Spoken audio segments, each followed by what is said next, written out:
Hi viewers. కొద్ది రోజుల క్రితం హైదరాబాద్ ఎంపీగా పోటీ చేశారు కదా, మాధవీలత అనుకుంటా.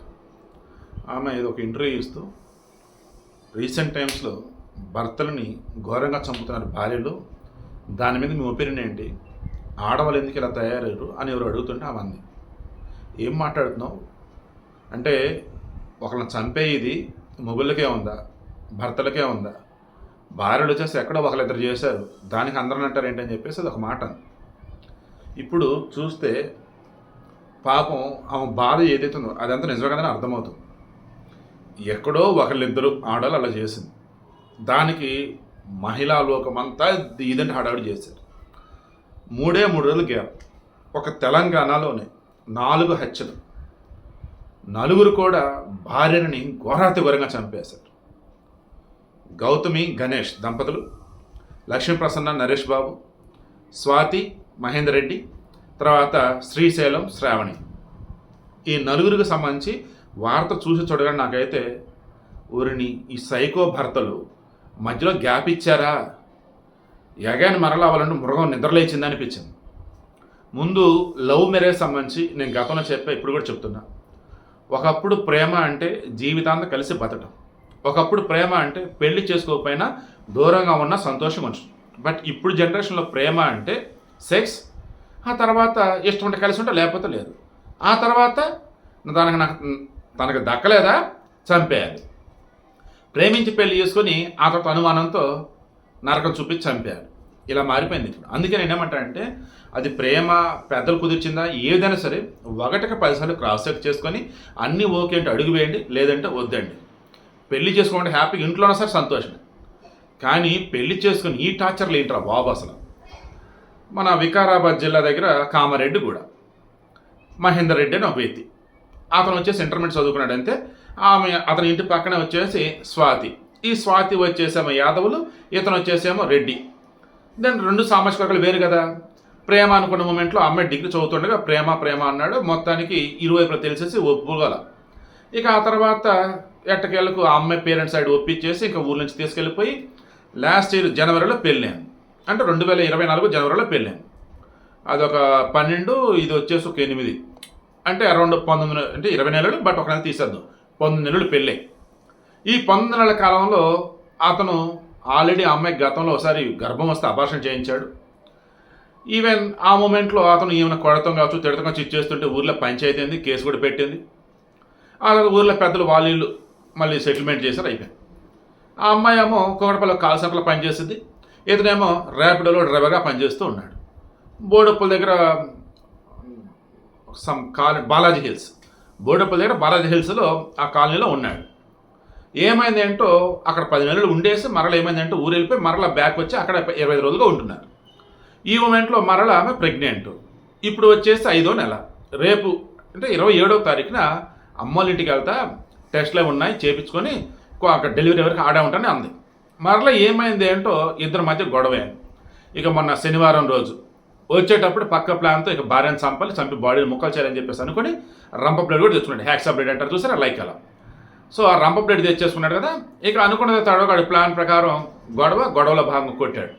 సేమ్ ఎలాగా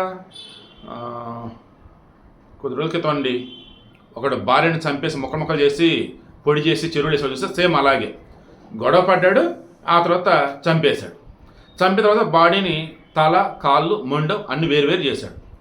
అనుకున్న ప్రకారం తల ప్రతాప్ సంగారి దగ్గర మూసినదిలో పడేశాడు, కాళ్ళు పడేసాడు, చేతులు పడేశాడు.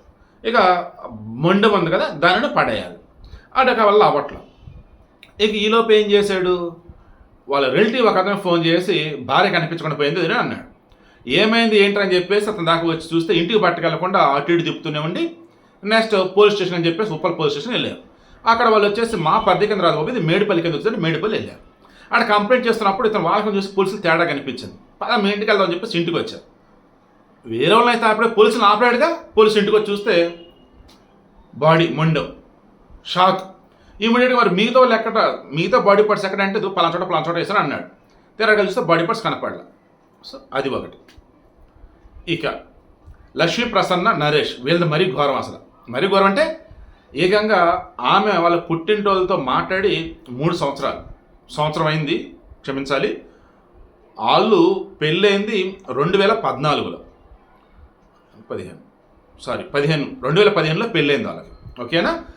ఈ భద్రాద్రి కొత్తగూడెం కల్లూరు మండలం. సో అదే మండలం ఏంటి నరేష్ గురించి పెళ్లి చేశారు లక్ష్మీప్రసన్నని. ఈ లక్ష్మీప్రసన్నని పెళ్లి చేసేటప్పుడు కూడా కట్నం కూడా గట్టిగానే ఇచ్చారు. అయితే వాడేం చేశాడు, పెళ్ళి అయిన తర్వాత ఒక 3 అదొక 7 సంవత్సరాలు దాదాపు ఇక్కడ ఉన్నాడు. ఎక్కడ అత్తగారి ఇంట్లో ఉన్నాడు. ఇక ఆ తర్వాత వెళ్ళి అశ్వరాపేటలో వాళ్ళ బావల ఇంట్లో ఉన్నాడు. అలా ఉంటున్న మూమెంట్లో ఆ అశ్వరాపేట వెళ్ళిన 1 year వరకు వీళ్ళు పుట్టింటోళ్ళతో అప్పుడు మాట్లాడింది. 2 సంవత్సరాలుగా పుట్టింటోళ్ళతో ఫోన్ లేదు, ఏం లేదు అసలు. సరేలే ఇంక ఎలానో బతుకుతుందని అనుకున్నారు. ఆల్రెడీ వాళ్ళకి మళ్ళీ పిల్లలు కూడా ఉన్నారు. ఇప్పుడు అకస్మాత్తుగా ఫోన్ చేసి మీ అమ్మాయికి హెల్త్ బాగాలేదు, హాస్పిటల్ చేర్చా పలానా చోట ఉందని అన్నారు. వెళ్ళి చూస్తే డెడ్ బాడీ. ఆ డెడ్ బాడీ కూడా ఎవరు తెలియదని చెప్పేసి అనుకున్నారు వాళ్ళు. ఎందుకంటే మొత్తం ఒళ్ళంతా ఎముకలు గూడైపోయాయి. వీళ్ళేమన్నారు, 2 సంవత్సరాలుగా అన్నం నీళ్లు లేక, అంటే ఇన్ ద సెన్స్ అసలు కడుపు మార్చి చంపేశారు. సో అది వాళ్ళు కేసు ఫైల్ చేశారు. ఇక ఈ నరేష్ వాళ్ళ బావనాడు అతను చెప్పుకున్నాడు, మేమేంటి వేధించడం ఏంటి, ఆమె థైరాయిడ్ సమస్య ఉంది అండ్ రక్తహీనత సమస్య ఉంది, దాంతో చనిపోతే కావాలంటే పోస్ట్ మార్టం తెచ్చుకుని అతను అంటాడు. అక్కడ కేసు ఫైల్ అయింది. అసలు ఆమె చూస్తే నాకే భయంకరంగా ఉంది. అసలు ఆమె అయితే పాపం అంత ఘోరంగా ఉంది. నెక్స్ట్ శ్రావణి, వీళ్ళది వచ్చేసి మహబూబ్ నగర్ జిల్లా. ఈ శ్రావణి శ్రీశైలం ఇద్దరు పెళ్లి చేసుకున్నారు, పిల్లలు కూడా ఉన్నారు. అయితే వాడు ఈమె అనుమానిస్తూ ఇది చేస్తూ ఉంటే కేసు పెట్టింది. ఆ తర్వాత ఈమె దగ్గర పిల్లలు తీసుకుని వెళ్ళిపోయింది. వాడేం చేశాడు, నేను మారిపోయాను, నేను నమ్ము సోమసరికి వెళ్దాం రా అంటే పాపం అమాయకురాలు నమ్మేసింది. నమ్మి వాడు బైక్ మీద బయలుదేరి మధ్యలో అనుకున్నది తడవుగా ఓ చోట అడవిలో ఆపేసి ఘోరాతి ఘోరంగా చంపేసి ఇక మళ్ళీ పెట్రోల్ పోసి తగలబెట్టేశాడు. ఏమైంది ఏంటంటే క్రాస్ చెక్ చేస్తున్న మూమెంట్లో వీడియోలు వచ్చేసింది చెప్పి తెలిసింది. సో వీళ్ళు ఒకళ్ళు. నెక్స్ట్ గౌతమి వచ్చేటప్పటికి సూర్యాపేట. ఈమెని మహబూబాద్ జిల్లా చెందినటువంటి గణేష్కి పెళ్లి చేశారు. గణేష్ వచ్చేసి డ్రైవర్, ఆటో డ్రైవర్. దాని కట్నం అవన్నీ గట్టిగానే ఇచ్చారు. అకస్మాత్తుగా వచ్చేసి మావిడకి ఏదో అయింది అంటే 192 ఫోన్ చేశారు.